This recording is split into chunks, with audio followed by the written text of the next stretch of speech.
First of all, right at the end of the week, we got the jobs numbers, which actually were larger than was thought, but the markets actually were somewhat encouraged. What did you make of these numbers? Look, these were good numbers. They showed a strong economy with slowing inflationary pressure. Insofar as there's strong signal in them, it's got to be encouraging. My instinct is not to make too much of the month-to-month fluctuations in the wage numbers, which are, I think, the source of encouragement that people are seeing.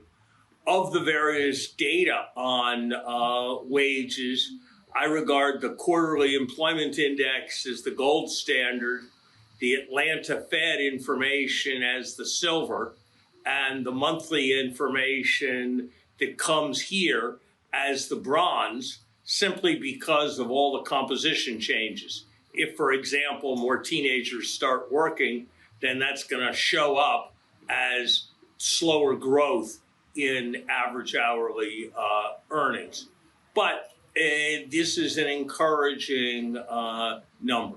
Did it encourage you in the direction, perhaps, Larry, that perhaps we could have as the so-called soft landing without major unemployment? Because certainly we're adding jobs at a fair clip still. My view continues to be that you don't get inflation down to the 2% range without getting wage inflation substantially down. And you don't get wage inflation substantially down without meaningful slack in the labor market. And we don't have slack in the labor market. And there's nothing in this number that fundamentally changes that picture. I certainly think that the prospects for recession in the near term look lower. Prospects of recession in the winter or the spring of 2023 are certainly lower right now than I would have guessed they would be 6 months ago. But I think the judgment that soft landings are the triumph of hope over experience continues to be the right best guess with respect to the economy.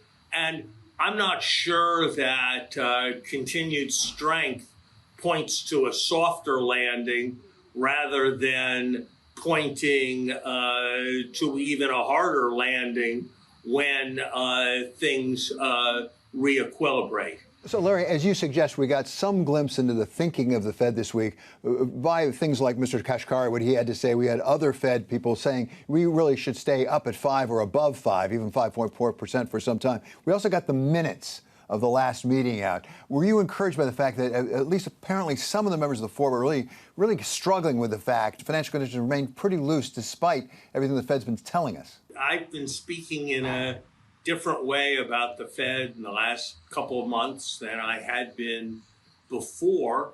And that's because, for whatever reason, they have come around to views quite close to mine.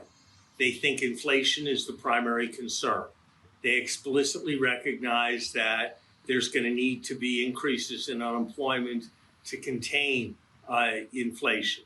They recognize the salience of labor market developments as a kind of super core measure of inflation. They're showing awareness of the fact that the neutral interest rate is a real interest rate concept rather than a nominal interest rate concept. They're recognizing that the trade-off is not between unemployment and inflation, but between unemployment and the level of entrenched inflation. These are the kinds of points that I've been stressing on your show for the past 18 months. And I think I'm gratified to see that they now are increasingly representing orthodoxy. I think it's interesting that the Fed is indicating a commitment to tighter policies, more focus on resisting inflation than the market is expecting they will carry through on. I think I would be closer to the Fed at this point in terms of judging what will happen than I would be to the market.